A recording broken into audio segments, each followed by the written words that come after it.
Сәлеметсіздер ме оқушылар? Менің аты жөнім Дүйімбаева Гүлшат Аманжоловна. Мен Жаңаөзен мектеп гимназиясының бастауыш сынып мұғалімімін. Бүгін мен сендермен қазақ тілі сабағынан онлайн сабақ өткізбекшімін. Олай болса оқушылар, қазақ тілімізді ашайық. Біздің бөлім қоршаған орта деп аталады. Келесі біздің сабағымыздың тақырыбы дара және күрделі етістік. 78-79-80 бетті ашып отырайық. Бүгінгі сабағымның оқу мақсаты дара және күрделі етістікті ажырата білу. Мәтін мазмұнына қарай болжауды дамыта білу. Мұғалімнің көмегімен тыңдалған аудиовизуалды материалдар бойынша жоспар құру. Олай болса барлықтарымыз мына сөздерден не байқап отырсыңдар? Оқиық кәнекей барлығымыз. Жазды, жазып отыр, ұшты, ұшып бара жатыр, жүзді, жүзіп жүр, күлді, күліп отыр, түсті, түсіп кетті. Бұлар қандай сөз табы? Етістік, дұрыс айтасыңдар оқушылар. Етістік қандай сұраққа жауап береді? Не істеді, не қылды, қайтты. Жарайсыңдар. Тағы не байқап отырмыз? Ойланайықшы. Жазды, бір сөзден құралады. Жазып отыр, екі сөзден құралады. Ұшты, бір сөзден құралады. Ұшып бара жатыр, үш сөзден құралады. Жүзді, бір сөзден құралады. Жүзіп жүр, екі сөзден құралады. Күлді, бір сөзден құралады. Күліп отыр, екі сөзден құралады. Түсті, бір сөзден құралады. Түсіп кетті, екі сөзден құралады. Оқушылар, олай болса, ай мектептен сіздерге үзінді көрсеткім келіп отыр. Олай болса, тыңдайық.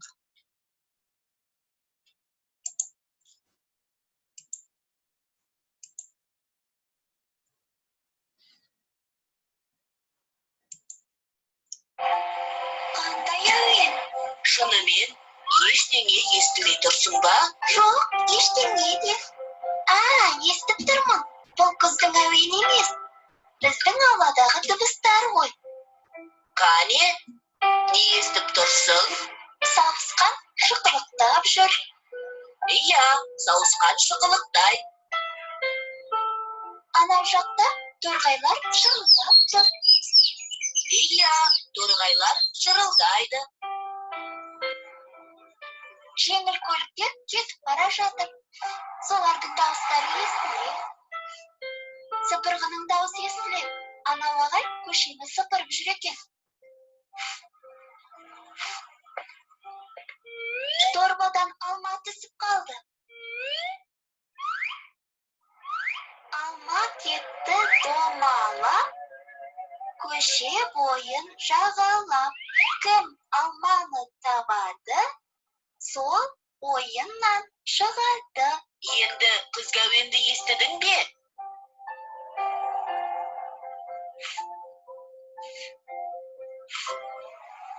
Иә, естіп тұрмын. Сен жаңа ауладағы іс-әрекетті баяндағанда етістіктерді қолдандың. Иә, мен етістікті білем. Олар қимыл, іс-әрекетті білдіретін сөздер. Етістікте не істеді, не қылды, қайтты деген сұрақтар қойылады. Иә, дұрыс айтасың. Дана, есіңде болсын. Шықылықтайды, кетті, сыпырады деген сияқты бір сөзден тұратын етістіктерді. Дара етістік, шықылықтап жүр, кетіп бара жатыр, сыпырып жүр деген сияқты екі немесе одан да көп сөзден құралған етістіктерді күрделі етістік деп атайды. Егер ұрып жатыр, күрделі етістік.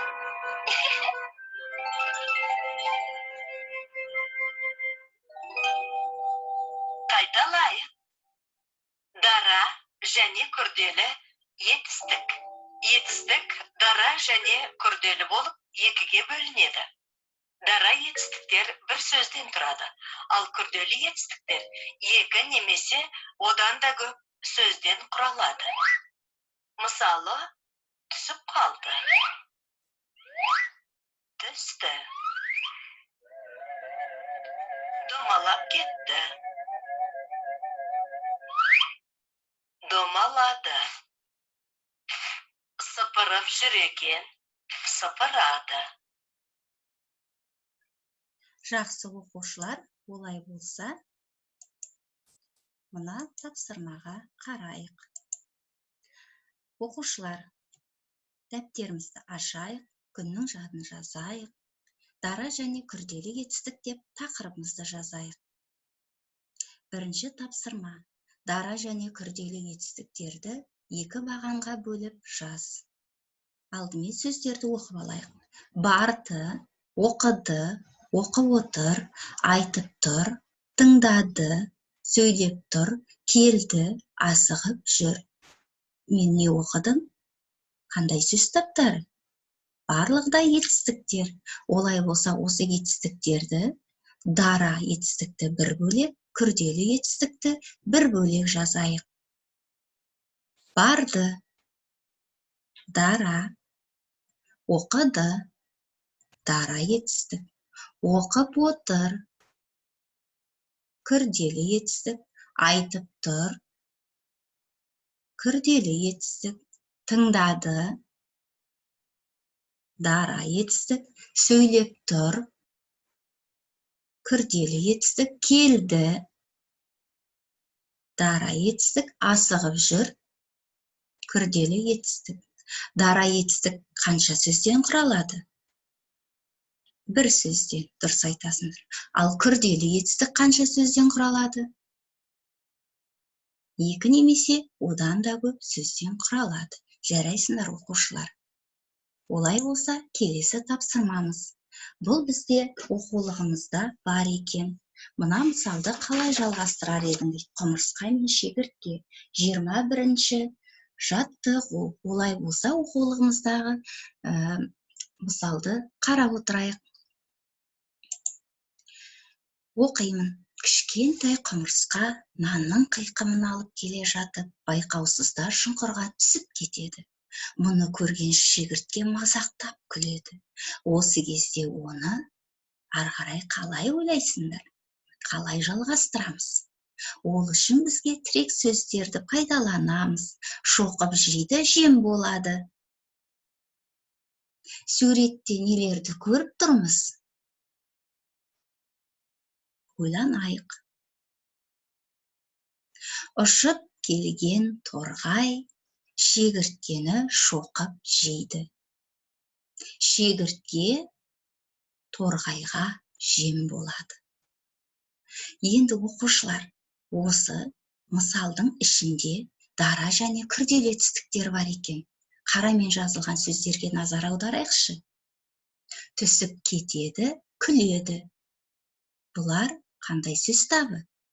Етістіктер, дұрыс айтасыңдар. Түсіп кетеді, қай етістіктің түріне жатады? Күрделі. Күледі, дара етістік, дұрыс айтасыңдар. Сен бұл мысалдан қандай ой түйдің? Дұрыс айтасыңдар оқушылар. Адамдар бір-бірін келеке етіп, мазақ етуге болмайды. Бір-біріне мейірімді болу керек. Бір-біріне қамқор, бір-біріне көмектесу керек әр уақытта. Солай емес пе? Ал қандай мақалы есіңе түседі? Күлме досыңа, келер басыңа. Жарайсыңдар оқушылар. Олай болса, келесі тапсырмаға қарайық. Дара етістікті күрделі етістікке айналдыр. Бұны біз ауызша орындаймыз. Берілген етістіктерді оқиық. Өсті, жуды, сүзді, озды, тоқыды. Бұлар қандай етістіктер? Дара. Оны біз күрделі етістікке айналдырамыз. Өсті, өсіп тұр. Жуды, жуып жатыр. Сүзді, сүзіп кетті. Озды, озып бара жатыр. Тоқыды, тоқып отыр. Молодцы. Жарайсыңдар оқушылар. Олай болса, келесі тапсырма жаралы көгершін әңгімесі. Сіздерде ол 23-ші жаттығу берілген. Олай болса, әдемілеп бір оқып шығайық.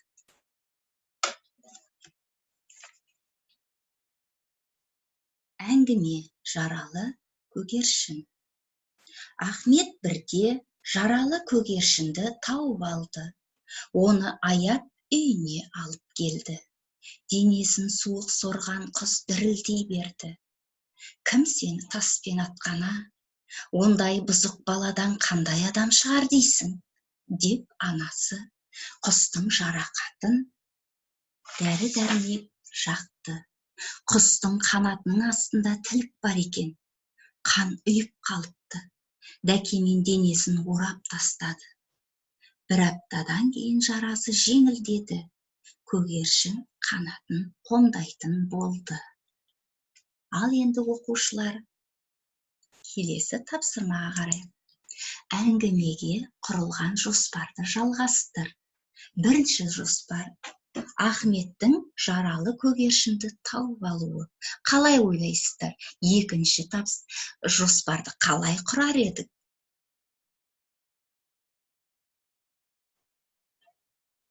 Жаралы көгершінді үйіне әкеліп емдеуі. Жарайсыңдар. Ал үшінші жоспарды қалай құрамыз?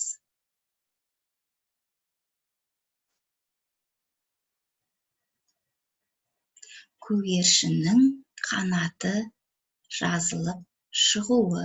Жарайсыңдар оқушылар. Олай болса, келесі тапсырмаға өтеміз. Вен диаграммасы. Біз білеміз Вен диаграммасын, иә? Дара және күрделі етістік. Бүгінгі тақырыбымыз сол дара етістік пен күрделі етістіктің ұқсастығы мен айырмашылығын табайық. Дара етістік бір сөзден құралады, ал күрделі етістік екі немесе одан да көп сөзден құралады. Ал екеуінің ұқсастығы неде? Екеуі де қандай сөз табы? Етістік. Қандай сұраққа жауап береді? Не істеді, не қылды, қайтты. Жарайсыңдар оқушылар. Олай болса, үйге мен сендерге 22-ші жаттығуды үйге беремін. Өлеңді қатесіз көшіріп жазып, етістіктерді табамыз. Сонымен қатар дара және күрделі екен ажыратамыз. Және бүгінгі өткен тақырып бойынша ережені жаттаймыз. Келесі, олай болса, бір-бірімізбен байланыс жасайық. Сіздерге сабақта ұнаған екі нәрселеріңізді жазып жіберіңіз. Және келесі сабақта маған қандай ұсыныс айтар едіңіз, соны да жазып жіберіңіз. Сонымен бүгінгі қазақ тілінен өткен онлайн сабақ аяқталды. Сау болыңыздар. Келесіде кездескенше қош болыңыздар, аман болыңыздар. Рахмет.